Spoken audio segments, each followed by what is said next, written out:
Follow us on a journey as we embark on this adventure, discovering just how businesses in Essex have adjusted to these current testing times. With Brexit being on the cards for some time and the implications of a pandemic spreading worldwide, we welcome you to Business, Brexit and Beyond.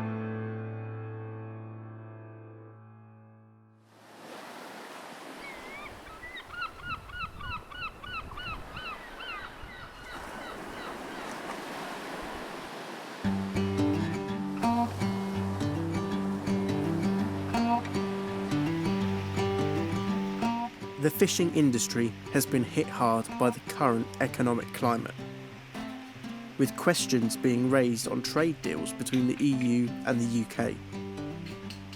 In this episode, we take an inside look into how this industry is manoeuvring. Yeah, our business is Richard Howe's Oysters in Mersey Island in North Essex. We've been, as a family, cultivating oysters for about 300 years now, growing oysters in the creeks around Mersey. So my fifth great-grandfather started cultivating oysters here on Mersey, growing oysters on our oyster beds and then shipping them up into Billingsgate Market, into London by sail. And then we've been doing that generation after generation, so I'm generation 8 in the family of oystermen, and we pretty much do the same thing. It's getting oysters, growing them on and then selling them around the UK and exporting them abroad. So I'm just packing oysters for some of our wholesale customers. We supply fishmongers all around the UK. These are going to London for a fishmonger in London, and they get boxes of our oysters of 50. So these oysters have been purified in our oyster tanks the past 2 days. They're purified under ultraviolet light. So basically the oysters filtering water that's been purified, and that purified water is killing any potentially harmful bacteria that could be in the shellfish.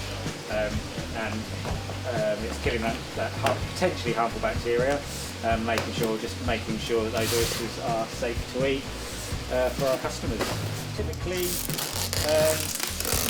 we pack up boxes of 50 of these oysters on a normal week. When things are good, we'll sell about 20 to 30,000 oysters per week. So our oyster tanks are, we have about 7,000 oysters on each side. And what happens is this water here in these tanks is water from the creeks. So where we were doing our interview, where we were filming out there, that water out there is pumped into our tanks, and then this water, this seawater that the oysters have been growing in, is pumped up through these UV bulbs. So these are UV lights. The water's pumped up through these UV lights, up through here, and then filters down, and the oysters drink in that water which has been treated by UV light, and that UV light is cleaning and purifying the water, making our oysters absolutely safe to eat, and that happens over a 42-hour cycle. And then after that 42 hours, they're ready to come out of our tanks and packed up and sold all around the UK, and hopefully when Brexit's sorted, all around Europe as well. The Shellfish Association of Great Britain is a trade association that represents the whole of the shellfish industry throughout the UK.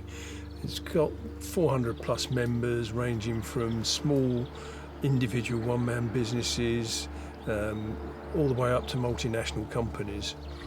It was originally founded in the early 1900s as the Oyster Merchants and Planters Association, and that was because there was a massive great problem with oysters, so they formed this association.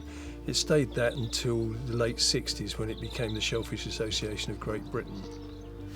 Brexit's been brutal, quite honestly, for us. So in a normal year, especially over January, February, March, April, we'd sell about a ton of oysters a month. That's about 10,000 oysters a month into Europe. Typically Spain, Belgium, Germany are our main three countries that we sell to in Europe. In 2021 so far, instead of selling about a ton a month, we've sold 0 oysters into Europe this year. So we've literally sold nothing. So Brexit has absolutely decimated us in our European trade. Brexit has impacted particularly the shellfish industry quite considerably, because now we have to. There's massive amounts of paperwork that you have to comply with in order if you want to send your product into the EU. You need health certificates. If it's wild caught product, you need catch certificates. You have to have customs declarations. I mean, I've heard of companies that have actually had in excess of 70 pieces of paper just to get a particular consignment going across to the continent now. So so Brexit has really impacted on the actual paperwork, whereas before Brexit, of course, we were part of the EU, and therefore we could send products straight across the channel without any paperwork whatsoever. So the reasons for stopping our trade into Europe have been twofold, really. With this Brexit deal, this trade agreement that's come about, the amount of paperwork that's now been involved with having to fill out to sell live shellfish into Europe has just increased our costs by a lot of money, basically. So, I mean, the price per oyster has gone up by about 20% with added costs. So we need export health certificates, certificates of origin and other paperwork to sell live oysters into Europe. And those extra bits of paperwork have added so much cost on that we're not competitive anymore with French oysters, with Irish oysters, with Danish oysters. We can't compete in price, so we haven't been able to sell to those European customers that we've been selling to for years now. The big problem we have in the UK, or in particular in England I should say, is that most of our waters around our coast are classified as B-grade waters. What that means is that in order to be able to sell it, you have to put it through purification systems. As far as the shellfish industry is concerned, several of the companies have been for the last 30 years exporting B-grade product direct into Europe, where the people in France, in Holland, in Spain deal with the product over there. They purify them over there, repack them and then distribute them to all of their customers.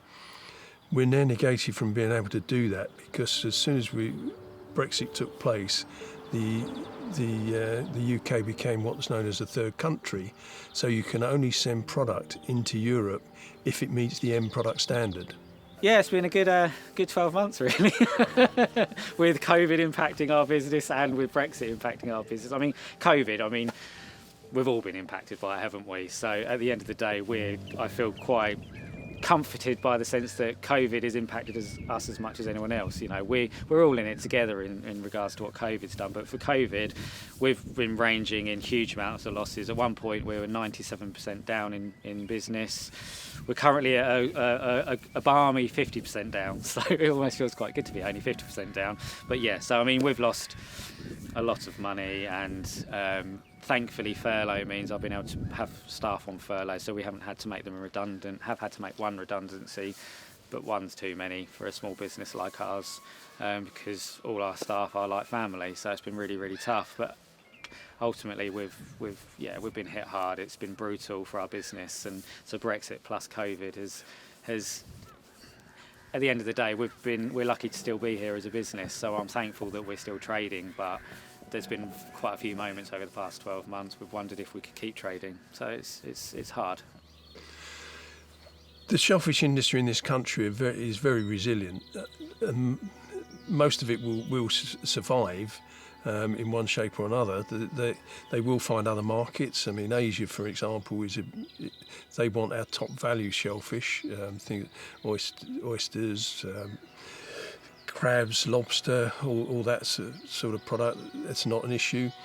And the crab and lobster, nephrops, they can all be exported into Europe anyway, because they haven't got the same issues that the bivalve shellfish have. Their major issue is all the increased paperwork, so the increased costs of exporting it. But obviously there'll be solutions to that, and in the fullness of time that trade probably won't suffer quite as much. Domestically, I mean, we've got a big issue because the UK eats very little seafood generally. I mean, the average consumption in the UK is about 140 grams a week, which is about 6 ounces. So our consumption generally is very poor. So it will take a long time to create a new market domestically for this product.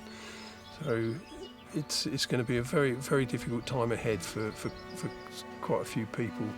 I think our future's very uncertain, but I think I'm feeling quite positive. I mean, in some ways, like, my fiance's pregnant, she's about to give birth any second. She give birth while we're talking, you know, but that could be ninth gen boy or girl. We don't know whether it's going to be a boy or girl, but that could be a ninth generation oyster farmer coming along. And, you know, so I'm really thinking about that future and how what we're doing as a business, I want to protect that for my family, you know, and I've got an amazing dad who's 7th generation and a brother who's 8th generation, you know, so it's all about family for me, so I want to just keep that going. So really it's about how do we protect what we've got as a business, and it could mean we really shrink down in what we do and just focus on the bits which are profitable and just protect those bits and then nurture those until we come into a time where it's a bit more certain and we get out of this pandemic and all these problems with Brexit hopefully will settle, and then we can then start to build on that and grow it again. So really the future is just protecting what we've got, looking after it. So my little baby in a few years' time is, you know, picking up oysters, driving that boat just like we have been all these years, and, you know, that's the exciting part for me.